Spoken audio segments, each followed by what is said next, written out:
तू हम सफर है, तुझसे सुहानी अपनी डगर है। गुरुदेव मेरे, गुरुदेव मेरे, गुरुदेव मेरे।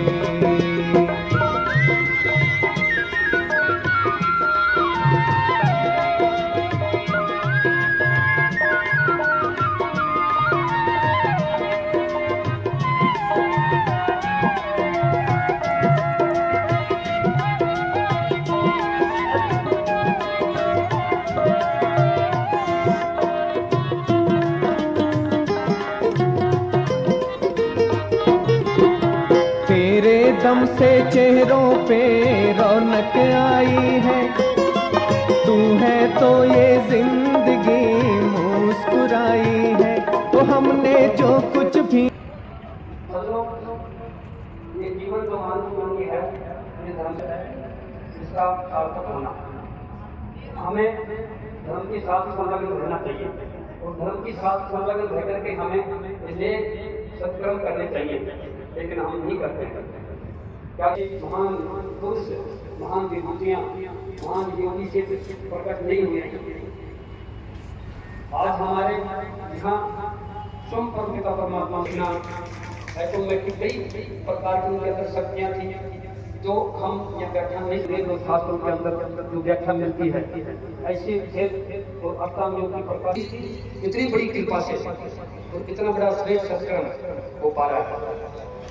कितनी बड़ी बात है ये, जो आप हम सबको इतनी सरलता से मिल रहा है। कोई मतलब नहीं है, मान बढ़ाई का कोई मतलब नहीं है, किसी प्रकार का दिखावा को प्रोपेगेंडा ऐसा नहीं किया गया, प्रचार नहीं किया गया। उस चीज को भाप करके और हमारे वेद और पुराणों के, हमारे गुरुजनों के माध्यम से क्या बताया गया था, उसका पालन करने के लिए एक छोटा सा प्रयास किया और गुरु भगवान ने बड़ी कृपा करी है आप हम सब पर, इस भारत देश के ऊपर। ये आप सभी जानते हैं 2008 के बाद में कैसा बदलाव आया। हम नहीं समझते कौन क्या आएगा, कैसे आएगा। हम उस परमात्मा से स्तुति प्रार्थना की है, त्याग और तपस्या से उसका ध्यान किया है और उसके चरणों में हमारी विनती रखी है और उसने इन यज्ञों के माध्यम से आसक्ति फल दिए हैं। इसमें कोई दो राय, कोई संशय नहीं है। हमें अनुभूति हो रही है, देखने को मिल रहा है।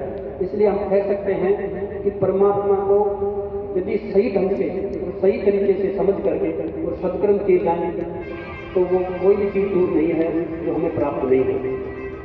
लेकिन सज्जनों, हमारे प्रारब्ध के कारण, कुछ बाह्य अक्रांताओं के कारण ये हमारे सत्कर्म बंद हो गए थे, जिनको नहीं चलाया जाता था।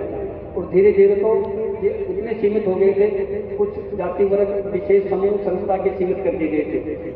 आम आदमी इन लोगों, इन जगहों के अंदर शरीक नहीं हो सकता था। ऐसी व्यवस्थाएं डाल दी गई थी। सज्जनों, ये कोई आज का नहीं है।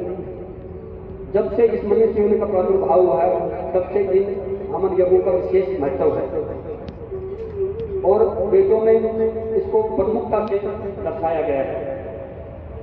वेदों में मंत्रों का निचोड़ यह है कि ईश्वर मनुष्यों को आदेश करता है कि संसार का अमन यज्ञ संसार का सर्वोत्तम कर्म है, पवित्र कर्म है, जिसके करने से सुखी सुख बरसता है।